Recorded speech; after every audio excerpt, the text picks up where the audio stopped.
Mark, as head of NATO, maybe you could say a few words, please. Yes, I will be very brief. I really want to thank you, President of the United States, dear Donald, for the fact that you, as I said before, broke the deadlock basically with President Putin by starting that dialogue. And I think it was in February that you had the first phone call, and from there we are now where we are today.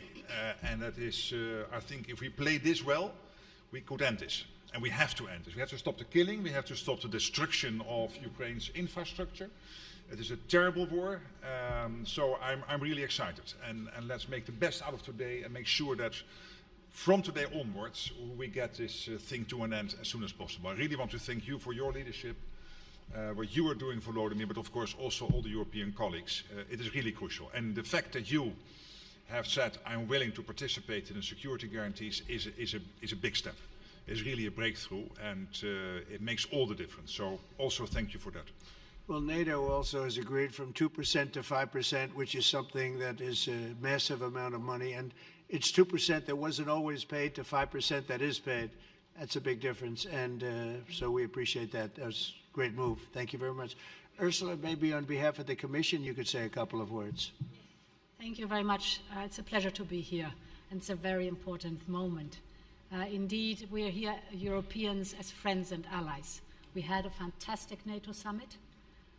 Together as the two largest and biggest economies in the world, we had the largest trade deal ever agreed. And now we are here to work together with you on a just and lasting peace for Ukraine. Stop the killing. This is really our common interest, stop the killing. And indeed, it's very good to hear that we're working on the security guarantees, Article 5 lies security guarantees, so important. But I want to thank you also that you mentioned the thousands of Ukrainian children that have been abducted. And as a mother and grandmother, every single child has to go back to its family. This should be one of our main priorities also in these negotiations, to make sure that the children come back to Ukraine, to their families. Thank you. And we did. I was just thinking we're here for a different reason, but we just a couple of weeks ago made the largest trade deal in history. So that's a big thing, and congratulations. That's great. Thank you very much, Ursula. Mr. Chancellor from Germany, a very great leader.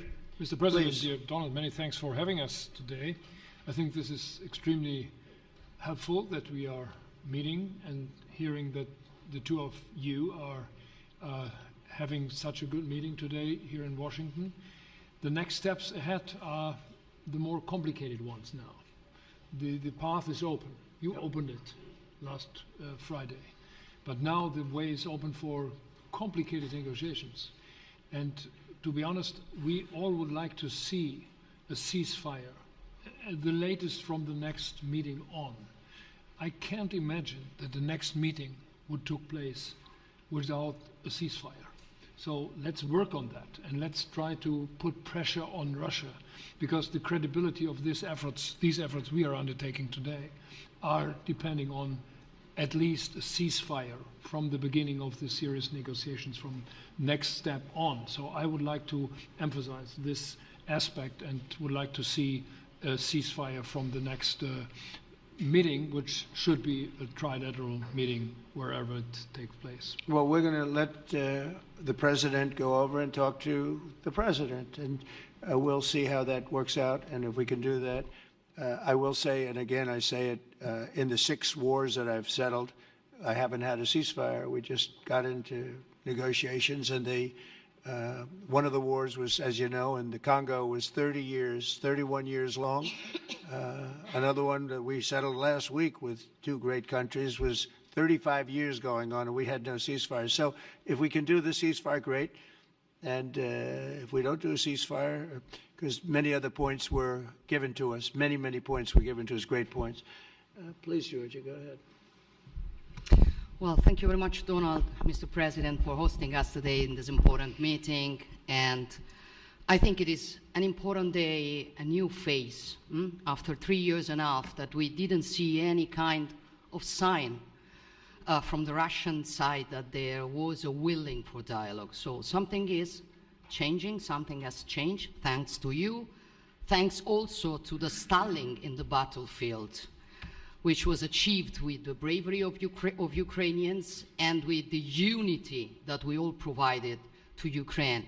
And the reason why I mention it is that we also have to remind that if we want to reach peace and if we want to guarantee justice, we have to do it united. So that's why it's a very good day, the one we are in. You can obviously count on Italy as it was from the beginning. We are on the side of Ukraine, and we do absolutely support your efforts towards peace. We will talk about many important topics. The first one is security guarantees, how to be sure that it won't happen again, which is the precondition of every kind of peace. I'm happy that we will discuss about that. I'm happy that we will begin from a proposal, which is the, let's say, Article 5 model, which was Italian at the beginning. So we are always ready to bring our proposals for peace, for dialogue. It's something we have to build together to guarantee peace and to defend the security of our nation. So thank you, Mr. President, for hosting us. Thank you very much. Emmanuel? Thank you, Mr. President, for organizing this meeting and for your commitment. And everything was said, but I just have to say here, everybody around this table is in favor of peace. And we work very hard, and we've worked very hard during the past few years to have a peace which is a robust and long-standing peace. This is why the idea of a trilateral meeting is very important, because this is the only way to fix it. And by the way, I think as a follow-up, we would need probably a quadrilateral meeting, because when we speak about security guarantees, we speak about the whole security of the European continent. And this is why we are all united here with Ukraine on this matter. In order to organize such a trilateral meeting, your idea to ask for a truce or a ceasefire, at least to stop the killings, as we discussed, is a necessity. And we all support this idea. And in order to have such a long-standing peace for Ukraine and for the whole continent, we do need these security guarantees. And the first one is clearly a credible Ukrainian army for the years and decades to come. And the second one is our own commitment, all of us. And we worked very hard during the past few months amongst the coalition of the willings, with the support of NATO, to build the different pillars of security guarantees and our commitments. And you can be sure that the Europeans are very lucid about the fact that they have their fair share in these security guarantees for Ukraine, but their own security is clearly at stake in this situation. So you can count on us, as we can count on you, in order to deliver this robust peace for both Ukraine and Europe. Thank you very much, Emmanuel. Mr. Prime Minister? Thank you very much, Mr. President, and thank you for hosting us here. Can I start where Emmanuel started, which is we all want peace. The war in Ukraine has had a huge impact, particularly on the Ukrainians who've borne the brunt of it, but it's also had an impact on Europe and on the United Kingdom. There's not a family or community that hasn't been affected. And when we talk about security, we're talking about the security not just of Ukraine, we're talking about the security of Europe and the United Kingdom as well, which is why I think this is such an important meeting. As a group, I think we've had a discussion on the phone a number of times, Mr. President, but be able now to be around the table to take it forward. And I really feel that we can, I think, with the right approach this afternoon, make real progress, particularly on the security guarantees, and your indication of security guarantees, of some sort of Article 5 style guarantees, fits with what we've been doing with the Coalition of the Willing, which we started some months ago, bringing countries together and showing that we were prepared to step up to the plate when it came to security.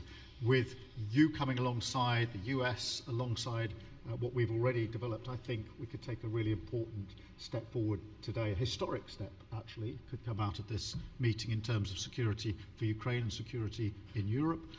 I also feel that we can make real progress towards a just and lasting outcome.